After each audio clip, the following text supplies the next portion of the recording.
अस्सलाम वालेकुम students, I hope you are doing well. Today हम अपना न्यू चैप्टर जो है वो ऑसिलेटर्स का हमने स्टार्ट करना था। तो ऑसिलेटर्स का चैप्टर जो है, जैसे हमने पीछे पावर एम्पलीफायर्स का जो चैप्टर किया था और उससे पहले हमने फीडबैक का जो चैप्टर पढ़ा, उसमें हमने कहा था कि दो तरह के फीडबैक होते हैं, नेगेटिव फीडबैक और पॉजिटिव फीडबैक। तो जो हमने पावर एम्पलीफायर का चैप्टर पढ़ा था उसमें हमने ये देखा कि जो आपकी डिस्टॉर्शन के इफेक्ट्स हैं और अगर आपको सिग्नल का जो आउटपुट है वो ज़्यादा स्टेबल चाहिए तो फिर हमें नेगेटिव फीडबैक इस्तेमाल करना होता है, और ताकि नॉन लीनियर इफेक्ट्स और डिस्टॉर्शन इफेक्ट्स कम से कम आए और सिग्नल आउटपुट जो है वो ज़्यादा से ज़्यादा स्टेबल हो। तो उसमें हमने कल class A, class B, class C amplifiers जो हैं, ज़्यादातर क्लास ए और क्लास बी को हमने इन डिटेल पढ़ा था, जो हम इस्तेमाल करते हैं मोस्ट प्रॉबली। तो उसमें हमने देखा था कि आउटपुट जितनी कम हो आपको मिलती है, एम्पलीफिकेशन जितनी कम होती है ड्यू टू नेगेटिव फीडबैक, तो उतनी ही ज़्यादा आपको जो स्टेबिलिटी है वो आपको सिग्नल की स्टेबिलिटी आउटपुट में ज़्यादा मिलती है और डिस्टॉर्शन के इफेक्ट्स कम होते हैं। लेकिन ऑसिलेटर जो है वो रीजनरेटिव फीडबैक यानी पॉजिटिव फीडबैक के नतीजे में आती है। सो ऑसिलेटर्स जो है वो उसी तरह का, आप जब पॉजिटिव फीडबैक करते हैं या रीजनरेटिव फीडबैक जिसको हम कहते हैं, उसके नतीजे में आपके ऑसिलेटर बनते हैं, और इसका बेसिक काम बिल्कुल ऑपोजिट होता है। It is just opposite to the जो आपका रेक्टिफायर होता है। रेक्टिफायर का काम होता है to convert AC into DC। तो ऑसिलेटर बिल्कुल उससे ऑपोजिट काम करता है। ऑसिलेटर क्या करता है? It converts the DC input into AC output. ये DC को AC में कन्वर्ट करता है। ठीक है, तो ये एक तो बेसिक इसका डिफरेंस आ गया कि या एक तो रेक्टिफायर के ऑपोजिट काम करता है, ऊपर से ये पॉजिटिव फीडबैक है जिसको रीजनरेटिव फीडबैक भी कहते हैं। अब यहाँ इसमें क्या है कि आपको आउटपुट तो बड़ा मिलेगा, एम्पलीफाइड मिलेगा पॉजिटिव फीडबैक के नतीजे में, लेकिन बहुत ज़्यादा डिस्टॉर्टेड सा मिलेगा। ठीक है, उसमें ज़रा जो जिंगलिंग इफेक्ट्स होंगे और जो सिग्नल में जो इस तरह, जैसे अगर ये एक साइन वेव है तो इसके अंदर जो डिस्टॉर्शन इफेक्ट्स हैं वो बहुत ज़्यादा होंगे।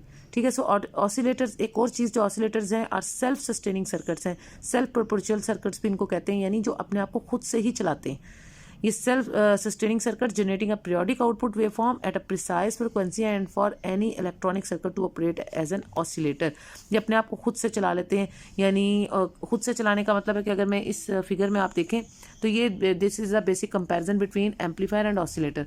सो एम्पलीफायर में आप देख रहे हैं कि आपके पास ये DC इनपुट है, DC पावर इनपुट दे रहे हैं एम्पलीफायर को और सिग्नल इनपुट देते हैं, तो वो इस सिग्नल इनपुट को आउटपुट सिग्नल में कन्वर्ट कर देता है with the help of this DC power input. जब ऑसिलेटर की बात हम करते हैं तो ये DC पावर इनपुट तो अपनी जगह पे है, लेकिन कोई सिग्नल इनपुट नहीं होती। तो ऑसिलेटर जो है वो बगैर किसी सिग्नल इनपुट के आउटपुट में कन्वर्ट कर देता है सिर्फ DC पावर इनपुट को। ठीक है, सो ऑसिलेटर जो है वो डिफर होता है from the amplifier in one basic aspect, that oscillator does not require an external signal either to start or maintain the energy conversion process।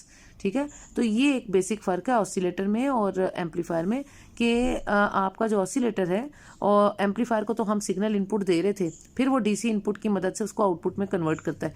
लेकिन ऑसिलेटर में हमें there is no signal input, आप just DC input को जो है वो signal output में convert करते हैं। So it converts this DC, जो DC सिग्नल होगा जो यूनि डायरेक्शनल होगा, इसको AC सिग्नल में कन्वर्ट करेगा। तो ये बेसिक काम है फॉर एन ऑसिलेटर, और ये इसका डिफरेंस भी है एम्पलीफायर से। अच्छा, अब यहाँ पे उन्होंने ऑसिलेटर का साथ साथ बताया कि क्या कहाँ कहाँ ऑसिलेटर ये जो है ये काम करता है। सम ऑफ फॉर द एम्पलीफिकेशन के लिए यूज़ होता है, पॉजिटिव फीडबैक यानी रीजनरेशन सर्किट के तौर पे यूज़ होता है। फिर आप frequency determine the feedback network, इसकी जो फ्रीक्वेंसी है वो ये बताती है कि कितना फीडबैक जो है वो क्या होगा, इसकी फीडबैक नेटवर्क क्या होगा। So an oscillator has a small signal feedback amplifier with an open loop gain equal to or slightly greater than one of the oscillations to start, but to continue the oscillation the average loop gain must return to the unity। यानी आपकी जो oscillator की small signal feedback आपको मिलती है और उसको ये आउटपुट में बेशक लार्ज आउटपुट आपको मिलता है सिग्नल आउटपुट, लेकिन फिर वो डिस्टॉर्टेड होता है। Unlike an amplifier there is no external AC input इसमें नहीं होती to cause an oscillator to work as, इसमें आप सिर्फ DC सप्लाई देते हैं आप इसको एनर्जी में, जिसको वो कन्वर्ट करता है oscillator into AC energy at the required frequency. तो ये ऑसिलेटर का ये जो है वो आपकी जो लैब्स वगैरह में इस तरह का ऑसिलेटर वो आपको मिलेगा जो नज़र आता है। ठीक है, अब इसका काम है कि ऑसिलेटर ज़्यादा circuit that generate a continuous voltage output waveform आपको देगा एट द रिक्वायर्ड फ्रीक्वेंसी। ये बेसिक इसका काम है कि ये आपको लगातार एक आउटपुट वोल्टेज देगा, कैसी? AC आउटपुट देगा आपको। ठीक है ना, DC को AC में कन्वर्ट करेगा और आपको एक कंटिन्यूस वोल्टेज आउटपुट देगा किसी भी ख़ास रिक्वायर्ड फ्रीक्वेंसी के ऊपर।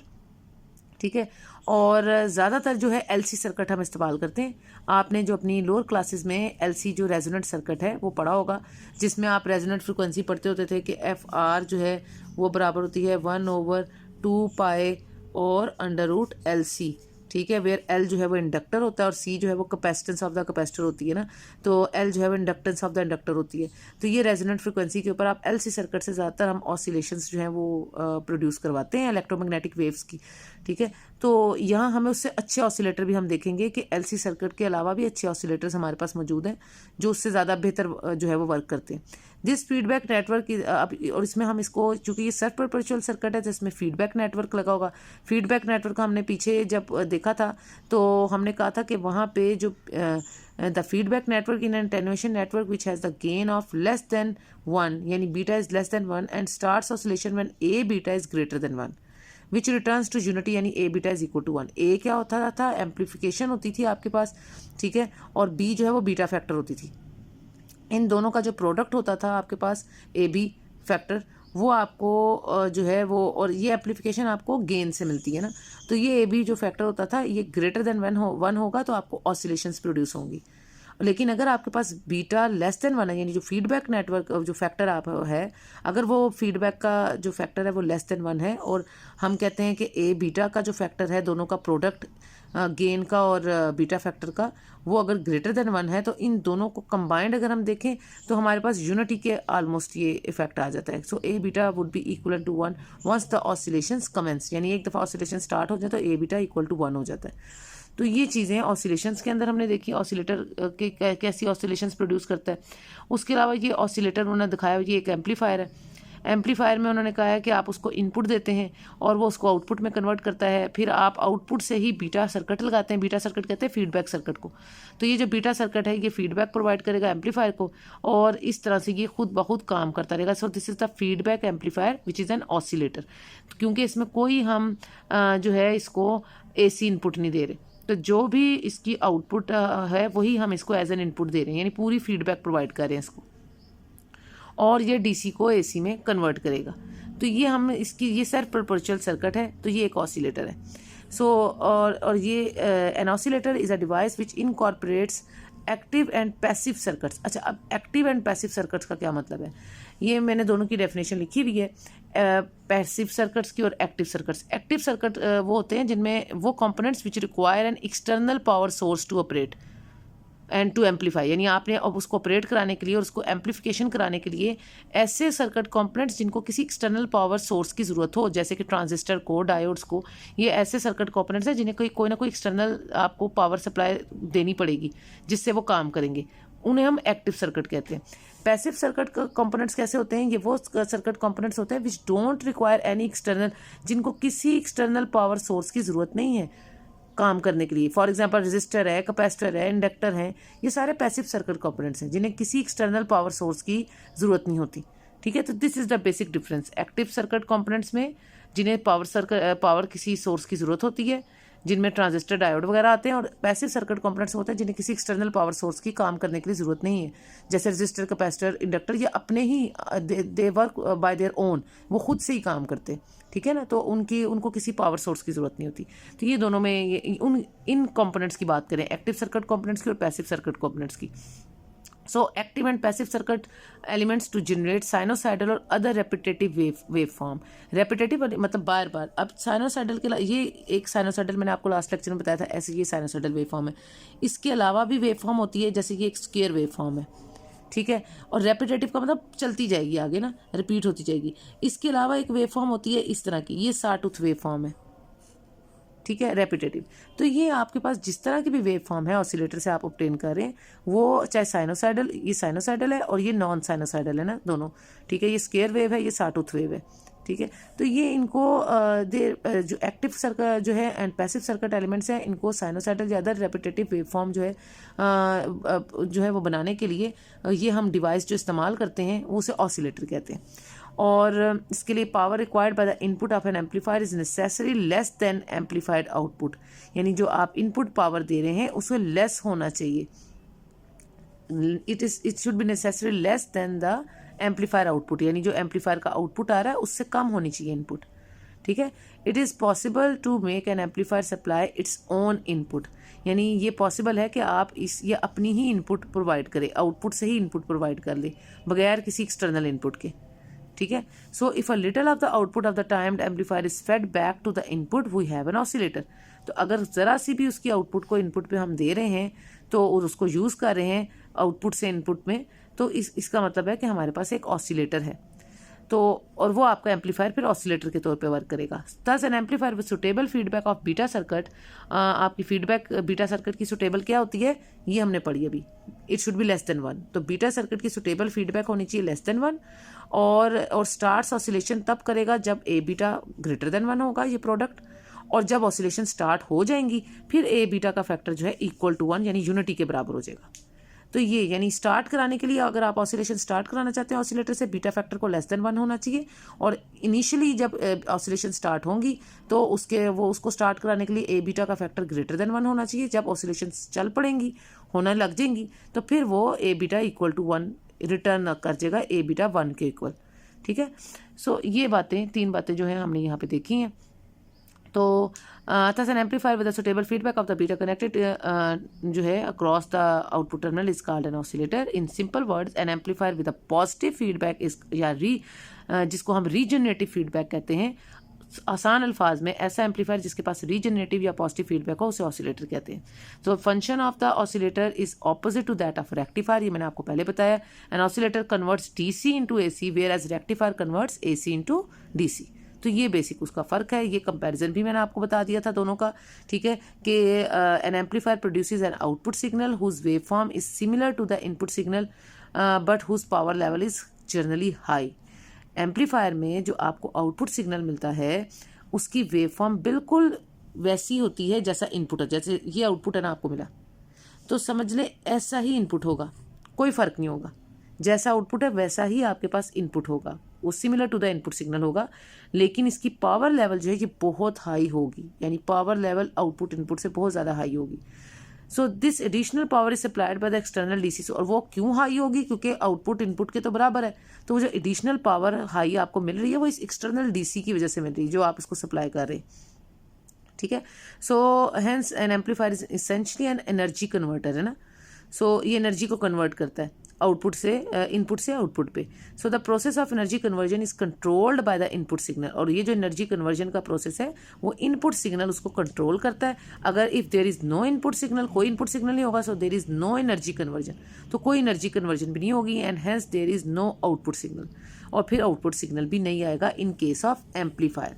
सो एम्पलीफायर के लिए इनपुट सिग्नल जो है होना बहुत ज़रूरी है, क्योंकि अगर इनपुट सिग्नल नहीं होगा तो एनर्जी कन्वर्जन भी नहीं होगी इनपुट से आउटपुट पे, और अगर एनर्जी कन्वर्जन नहीं होगी तो फिर आउटपुट भी नहीं होगा। तो ये एम्पलीफायर के लिए ज़रूरी था। जबकि ऑसिलेटर में oscillator differs from the amplifier in one basic aspect. Oscillator does not require an external, यहाँ पे कोई एक्सटर्नल आपको सिग्नल इनपुट की ज़रूरत नहीं है टू मेंटेन एनर्जी कन्वर्जन, ठीक है। जैसे इसको ज़रूरत थी कि एनर्जी कन्वर्जन करनी है इनपुट से आउटपुट में, तो इसको इनपुट सिग्नल की ज़रूरत है। इसको ऐसी कोई ज़रूरत नहीं है एनर्जी कन्वर्जन के लिए। It keeps producing an output signal so long as the DC power source. ये तब तक जब तक आप इसको ये डीसी पावर इनपुट देते रहेंगे, ये क्या करेगा, ये प्रोड्यूस करता रहेगा आउटपुट सिग्नल, और ये डीसी पावर इनपुट को सिग्नल आउटपुट यानी एसी सिग्नल आउटपुट में कन्वर्ट करेगा, ठीक है। और ये खुद ही से कर लेगा बगैर किसी जो है सिग्नल इनपुट के, जैसे एम्पलीफायर में होता था। तो इसे एनर्जी कन्वर्जन के लिए किसी सिग्नल इनपुट की, एसी सिग्नल की ज़रूरत नहीं है। अब यहाँ पे जो है the frequency of the output signal determined by passive component. अभी मैंने आपको एक्टिव और पैसिव कंपोनेंट का डिफरेंस बता दिया कि पैसिव कंपोनेंट्स का मतलब है कि जो आपके लिए जो काम करते हैं उनके लिए हमें क्या ज़रूरत होती है, किसी भी पैसिव कंपोनेंट्स में किसी भी हमें एक्सटर्नल पावर सोर्स की ज़रूरत नहीं होती। जैसे रजिस्टर है, कैपेसिटर है, इंडक्टर है, छोटे छोटे सर्किट कंपोनेंट्स होते हैं, उनको हम पैसिव सर्किट कंपोनेंट्स कहते हैं, जिन्हें किसी भी एडिशनल किसी चीज़ की ज़रूरत नहीं होती। सो ये जो passive components used in the oscillator and can be varied at will, अपनी मर्जी से आप उसको चेंज कर सकते हैं। तो जो आपकी फ्रीक्वेंसी है आउटपुट सिग्नल की, आप उसको डिटरमाइन कर सकते हैं पैसिव कंपोनेंट से, और फिर उसको आप अपनी मर्जी से अपनी रिक्वायर्ड फ्रीक्वेंसी के मुताबिक चेंज कर सकते हैं। अब ये टाइप्स ऑफ ऑसिलेटर बताया उन्होंने।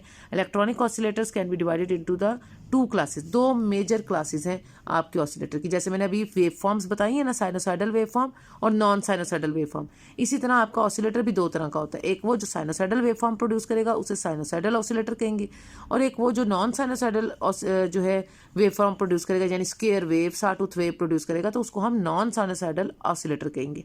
ठीक है, तो ये सीधी सी इसकी जो दो मेजर क्लासेस है। जो साइनोसाइडल साइन वेव देगा या साइनोसाइडल वेव फॉर्म देगा साइनोसाइडल होगा, जो आपको आउटपुट प्रोड्यूस करेगा square wave, rectangular wave, sawtooth wave, ठीक है ना, यानी अदर देन साइन वेव के अलावा कोई भी वेव, तो उसको हम नॉन साइनोसाइडल जो है वो ऑसिलेटर कहते हैं। या पल्स शेप भी होती है इस तरह की ना, तो ये पल्स शेप है। ठीक है, तो उसके बाद साइनोसाइडल ऑसिलेटर। अब हमारा ये जो चैप्टर है इसमें हमने साइनोसाइडल ऑसिलेटर पढ़ने। तो ये जो साइनोसाइडल ऑसिलेटर्स हैं इनको हम फर्दर डिवाइड कर सकते हैं क्रिस्टल ऑसिलेटर्स में, क्रिस्टल सच एज जो पायरस ऑसिलेटर है। उसके बाद नेगेटिव रेजिस्टेंस ऑसिलेटर्स होते हैं सच एज जो टनल डायोड ऑसिलेटर्स होते हैं। उसके बाद आपके पास ट्यून्ड सर्किट्स होते हैं, यानी एलसी फीडबैक सर्किट्स होते हैं, वो ट्यून्ड सर्किट्स होते हैं। तो एलसी फीडबैक ऑसिलेटर जो ट्यून्ड होते हैं उनको हम हार्टली ऑसिलेटर कहते हैं, कॉलपिट्स ऑसिलेटर कहते हैं या क्लैप कहते हैं। ठीक है, so it could be Hartley, Colpitts और क्लैप। और चौथे नंबर पे आपकी RC phase shift, resistor capacitor जो फेज शिफ्ट ऑसिलेटर हैं, जैसे वेन ब्रिज ऑसिलेटर है आपका। ठीक है, तो ये ऑसिलेटर। और पांचवा ऑसिलेटर है हेट्रोडाइन और बीट फ्रिक्वेंसी ऑसिलेटर, यानी बीएफओ इसको हम कह सकते हैं। तो ये हेट्रोडाइन या फिर बीट फ्रिक्वेंसी बीएफओ ऑसिलेटर जो है। तो ये सारे तरह के हमने साइनोसाइडल ऑसिलेटर्स को हम इस चैप्टर में हम डिस्कस करेंगे। इनमें से कुछ ऑसिलेटर्स जैसे हार्टली ऑसिलेटर को डिस्कस करें, कॉलपिट्स पढ़ेंगे। ठीक है, तो ये जो है, और आरसी फेज शिफ्ट, तो ये मेन जो ऑसिलेटर्स हैं इसमें, ये इनको हम इस चैप्टर में देखेंगे और देखेंगे कौन सा अच्छा वाला ऑसिलेटर है जो हम साइन वेव के लिए यूज़ कर सकते हैं। अब ये उसका प्रिंसिपल ऑफ फीडबैक है। जैसे हमने जब फीडबैक निकाली थी तो वहाँ पे हमने दो तरह की जो एम्पलीफायर के लिए भी हमने फीडबैक फैक्टर कैलकुलेट किया था। तो इसी तरह, और उसका हमने उसको ब्लैक बॉक्स कहा था जो उसका प्रिंसिपल ऑफ फीडबैक था। इसी तरह ऑसिलेटर का भी फीडबैक प्रिंसिपल है, यानी from the voltage feedback circuit हमारे पास ये अब हमें नज़र आ रहा है कि आपके पास एम्पलीफायर है, ये इसकी आउटपुट वोल्टेज है। आप आउटपुट को बीटा फैक्टर के थ्रू, जो फीडबैक फैक्टर है VF, वो उसको सप्लाई करें एज एन इनपुट। तो ये इसकी सर्किट डायग्राम है। और इसकी जो बीटा फैक्टर है ये होती है feedback voltage divided by output voltage. तो यहाँ से आपकी beta factor VF over VO के बराबर होगी, यानी feedback voltage divided by output voltage, क्योंकि आप इसको आउटपुट से ले रहे हैं। तो फीडबैक का आउटपुट VF है बीटा का, और बीटा का जो इनपुट है वो VO है, क्योंकि आप बीटा को VO से ले रहे हैं और आगे जो उससे प्रोड्यूस हो रही है वो VF प्रोड्यूस हो रही है। सो बीटा फैक्टर जब आप इस केस में निकालेंगे ऑसिलेटर के केस में, it would be VF over output over input, so VF over VO। तो ये VF ओवर VO के बराबर होगा। अब VF यहाँ पे आपकी वही है जो आपकी VI है, ठीक है ना, क्योंकि आप VF को ही एज अ VI इनपुट के तौर पे एम्पलीफायर को वापस सप्लाई करें। तो जो आपने आउटपुट से लिया वो आपने बीटा फैक्टर को दिया, बीटा फैक्टर जो सर्किट है उसने उसको VF बना के, यानी फीडबैक वोल्टेज बना के as an input voltage VI के तौर पे उसको आपने एम्पलीफायर को दे दिया। ठीक है, तो ये पूरा तरीका है। तो आप VF को VI ले सकते हैं, सो this is VI over VO। और यहाँ से VF जो है वो किसके बराबर होगा, VF would be equal to VI which is equal to beta VO। ये VO उधर जाके मल्टीप्लाई हो जाएगा तो हम इसको बीटा VO कह लेंगे। और हमें पता है कि ये जो VO है ये बराबर होता है -AVI के, ये जो आउटपुट वोल्टेज है। -A क्यों है यहाँ पे, क्योंकि अब जब हम पॉजिटिव फीडबैक की बात कर रहे हैं, ऑसिलेटर जो है पॉजिटिव फीडबैक है, तो फिर आपका जो एम्पलीफिकेशन है वो उसके साथ नेगेटिव वैल्यू आती है, नेगेटिव फैक्टर आता है। सो ये -A, और इसको A से अगर हम इसको जो VO है that would be equal to the product of VI और A, और A कैसा है आपका नेगेटिव, सो -AVI हम इसको लिखेंगे। तो ये जो VO की वैल्यू है -AVI, ये दोनों मल्टीप्लाई होकर एज एन आउटपुट जाते हैं ना, तो इसको ये आउटपुट को शो कर रहे हैं, तो हम इसको इसकी जगह पुट कर देंगे। So VI is equal to which is equal to VF is equal to minus beta VI, और यहाँ से VI प्लस इसको उधर ले जाए plus beta AVI is equal to 0। VI को कॉमन ले लें तो और VI को कॉमन लेने के बाद या तो VI 0 होगी या 1 प्लस बीटा A जो है वो 0 होगी। अब VI 0 हो नहीं सकती बिकॉज ये इनपुट है आपकी, ठीक है ना, तो ये होगी तो आउटपुट होगी ना, तो ये तो 0 नहीं होगी। It means 1 plus A beta का जो फैक्टर है वो 0 होगा, और अगर 1 प्लस A बीटा 0 है तो इट मीन्स बीटा A जो है आपका ये प्रोडक्ट ये -1 के बराबर होगा। So this is the condition of the oscillation in a feedback amplifier. Hence two requirements for the oscillations, एक तो ये है कि बीटा A का फैक्ट जो प्रोडक्ट है वो -1 हो, और दूसरा ये कि जो net phase shift around the feedback loop जो है वो 0 डिग्री, 360 डिग्री या 2n मतलब कोई भी 2n का मतलब होता है इवन नंबर, कोई भी even number multiply by 180 degree के साथ अगर आप करेंगे तो उसका नेट फेज शिफ्ट या तो 0 होना चाहिए, यानी होना ही नहीं चाहिए फेज शिफ्ट, या पूरा सर्कल के बराबर होना चाहिए, यानी घूम के वापस उसी जगह पे आ जाए, ठीक है, यानी 360 डिग्री का फेज शिफ्ट। या फिर कोई भी आप इवन नंबर 2n जो है मल्टीप्लाई बाय 180 के साथ करें तो इस तरह का फेज शिफ्ट होना चाहिए, वेयर n क्या है, n आपके कोई भी होल नंबर्स हैं 0 1 2 3 अप टू सो ऑन, ठीक है। So the amplifier provide it's own input and initially the gain must be such that कि जो ए बीटा का जो मैग्नीट्यूड है, क्योंकि वैसे तो बीटा ए का प्रोडक्ट -1 है ना, लेकिन जब मैग्नीट्यूड की बात करेंगे it should be greater than 1। So initial turn on the surge और द शुरू में बीटा ए जो है वो ग्रेटर देन 1 होना चाहिए, बाद में वो अपने आप को खुद ही से सस्टेन कर लेगा A beta is equal to 1 के ऊपर, यूनिटी के ऊपर। So this amplified output is fed back to the input as a large signal. The process is repeated at successfully greater amplitudes until the output become limited and cut off at cut off and saturation के ऊपर वो limited हो जाएगी output. By operation to those limits the gain is reduce to an average level and study level is maintained. वो जो unity gain आ जाएगा आपके पास, पहले शुरू में वो ग्रेटर देन 1 होगा ये फैक्टर, और उसके बाद वो यूनिटी पे आ जाएगा। The frequency of the oscillation adjust it self so that the phase shift requirement is satisfied. और आपने फ्रीक्वेंसी को खुद से एडजस्ट करना होता है, वो नॉब लगी होती है ऑसिलेटर के आगे, आप उस नॉब को घुमा के, जैसे रेडियो की नॉब लगी होती है, आप अपने सिग्नल अपनी मर्जी से ट्यून करते हैं, इसी तरह आप फ्रीक्वेंसी अपनी मर्जी से ट्यून करके एडजस्ट करके आप उसकी फेज शिफ्ट को अपनी रिक्वायरमेंट के मुताबिक जो है वो एडजस्ट करते हैं, और जैसी आपको वेव फॉर्म चाहिए हम वो ऑब्टेन कर सकते हैं with the help of oscillator. So आज जो हमने पढ़ा है वो पूरा हमने ऑसिलेटर का बेसिक इंट्रोडक्शन, उसका एम्पलीफायर के साथ डिफरेंस, और उसकी हमने टाइप्स देख ली कितने तरह के होते हैं, और उसका फीडबैक प्रिंसिपल भी हमने ऑसिलेटर का जो है वो जनरल जितना भी हमने जो जनरल इंट्रोडक्शन था ऑसिलेटर का वो हमने कवर किया है। इंशाल्लाह नेक्स्ट लेक्चर में अब ये जो हमने टाइप्स पढ़ी हैं ऑसिलेटर को, एक एक टाइप को हम इन डिटेल जो है वो कवर करेंगे। जैसे हार्टली ऑसिलेटर है, कॉलपिट्स ऑसिलेटर है, तो इनको हम इंशाल्लाह नेक्स्ट लेक्चर में इन डिटेल जो है वो स्टडी करेंगे। और मंडे को पहले आपका फर्स्ट क्विज होगा, उसकी आप अच्छे से प्रिपरेशन करें। So until the next lecture, take care, अल्लाह हाफिज़।